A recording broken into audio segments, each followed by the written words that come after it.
kurşunla, vursun öldürsün asımla. Başardık her şeye rağmen, gülümse dostum, söndü o yangınlar. Çok düştük kalktık hep aslında, bize bizden başkası katlanmaz. Hepsi sahte, boşver hiç aldırma. Yok kardeş, kendini kandırma.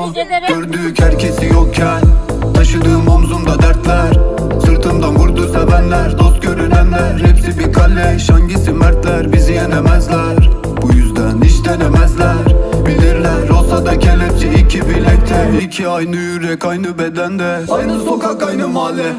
Silah kelepçe ve sahne, nelerle baş edebildik, kimleri gömdük. Asma yüzünü, gülümse birader. İki dost, iki deli kurşun gibiyiz hala. Bize sor nereden geldik, ah be birader.